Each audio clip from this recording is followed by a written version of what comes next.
What's good, YouTube? It's your boy, Blue Blood Sports TV, and I'm back at y'all with another one. So as I suggested, looks like the process has begun, right? I stated that if the pound for pound king, 5-division world champion, 3-division undisputed world champion, superstar first ballot Hall of Famer once he retires, Terrence Bud Crawford, 42 wins, no loss, no draw, 31 wins by way of knockout, is to stay in the sport of boxing. Keep in mind, on Sunday, Terrence Crawford will be 38 years of age. He just defeated Saul Canelo Alvarez, Mexican superstar who is a first ballot Hall of Famer, 4-division champion, 2-time undisputed super middleweight, and was the reigning undisputed super middleweight 168-pounder when Terrence Crawford defeated him 2 Saturdays ago now.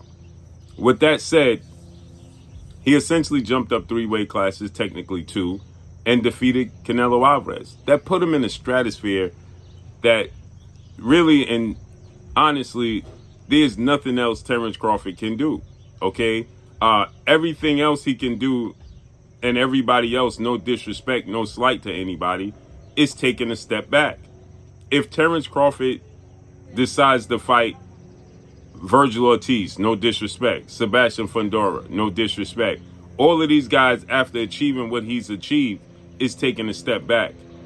Remember when Roy Jones jumped up to heavyweight and unforeseen and defeated John Ruiz, right? When Roy Jones jumped up to heavyweight, defeated John Ruiz, became a heavyweight champion from 175,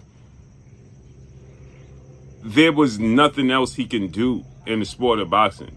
But his pride and his competitive nature seen him drop back down to 175, cut all that muscle, and challenge Antonio Tarver. He beat Antonio Tarver the first fight, but was sluggish. Nobody wanted to see it again.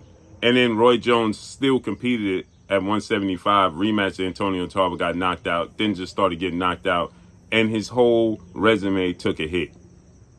Because it was anticlimaxing for him to drop back down because you already reached the height. You already slayed the giant.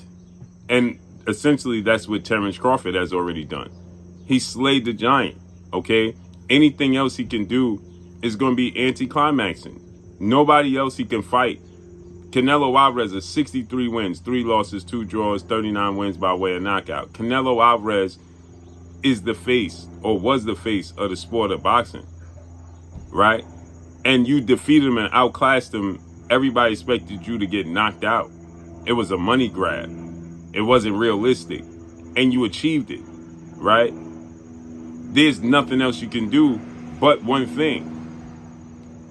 And as I stated, you can put your crown so high on the pedestal, it's almost impossible to reach. And I stated that becoming undisputed in another glamour division in 2 fights, because it really doesn't matter who Terrence Crawford fights at this point in time.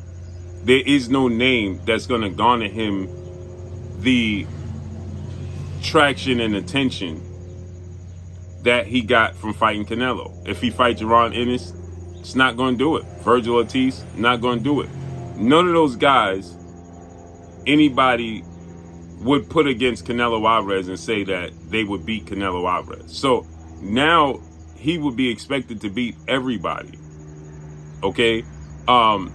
Sebastian Fundora, the Towering Inferno, because of the size difference, he's 6'6", 80 plus inch arm reach, right? At fighting at 154 pounds, that would be attractive because of the size difference, right? But still in all, he was knocked out and he has a draw. So with that said, I stated that if Terrence Crawford drops down to 160 and becomes undisputed in 2 fights, because again, it really doesn't matter who he fights at this point in time. But the achievement itself is huge, right? So if you go and you drop down to 160, you got Janabek, who's the unified champion, Carlos Adames, who is the champion, and Erislandy Lara.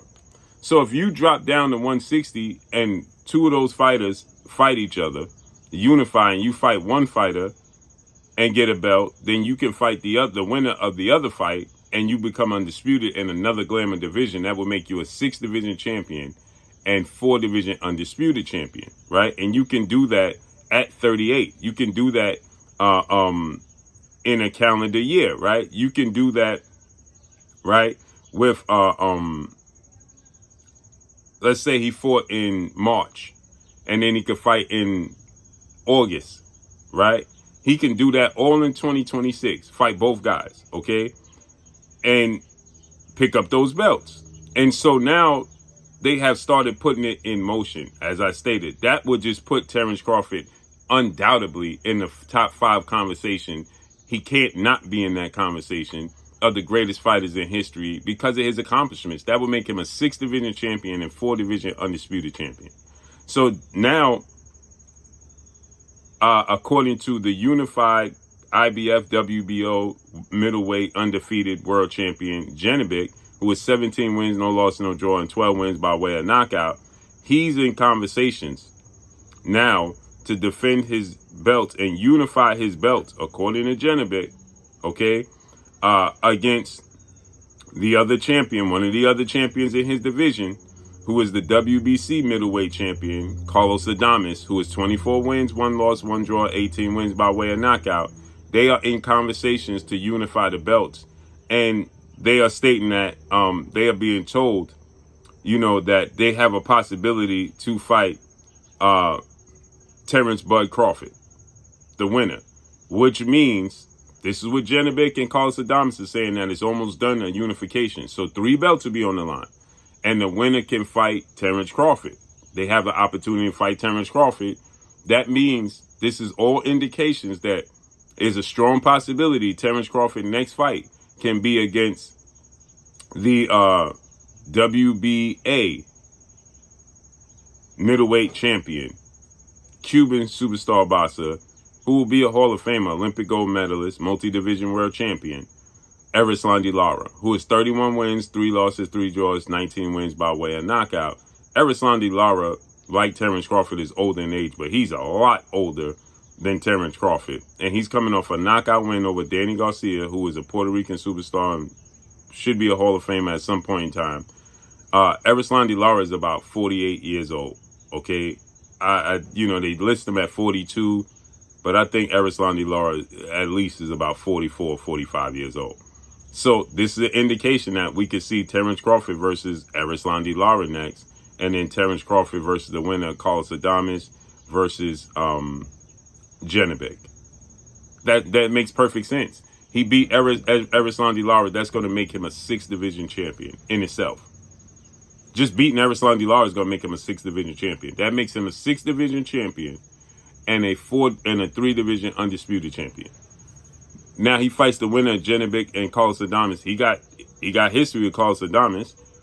He fights Benavidez, who I believe will beat Carlos Adames, who has 3 belts at that point in time, and beats Benavidez, who's undefeated. I believe, and I'm hypothetically speaking, I believe Benavidez beats Carlos Adames. He beats Benavidez and becomes undisputed at 160. It's over. There's no argument. He's a 6 division champion, 4 division undisputed champion. All the other arguments go right out the window. Period. So let me know what y'all think, man. I know people are trying to align him with David Benavidez. David Benavidez is huge, man. He's huge, man. I'm not against it. I am against it. Do I think Terrence Crawford can pull it off? Yeah. I think it's an uphill battle. I think it's an unnecessary risk. I think David Benavidez is great. I think David Benavidez is just too big. He's 6'2", 75-inch armor. He's 30 wins, no loss, no draw, 24 wins by way of knockout. He rehydrated. His last fight, 168. He was 192. Okay? I just think he's too big. I just think that task is just too much for a 38-year-old Terrence Crawford. That one fight is huge. So if you compare him beating David Benavidez, we'll put him in the same light as him being undisputed at middleweight. Him beating Benavidez and Lara and becoming undisputed at 160, or Carlos Adames, no disrespect to Carlos Adames, right? I just think that Janibek will beat him. Him beating either one of them and becoming undisputed at 160, that accomplishment will put him in the same conversation. It would do the same thing as him beating David Benavidez. Because he beats David Benavidez, he wins absolutely nothing. He's just defending his titles. And David Benavidez will just be on his resume. Now, that would be a huge victory. That would arguably be the biggest victory of his career, even overshadowing his victory over Canelo Alvarez, right? But the risk is just not necessary. It's like Roy Jones going to fight Lennox Lewis after he beat John Ruiz. The risk is unnecessary. You know what I'm saying? But let's see how it unfolds and plays out, man. I think that he'll get as much praise for becoming undisputed at 160 as he would beating David Benavidez. But let me know what y'all think, man. Follow me on Instagram at Blue Blood Sports TV, all in one word. It's your boy Blue signing off. I'm gone. Peace.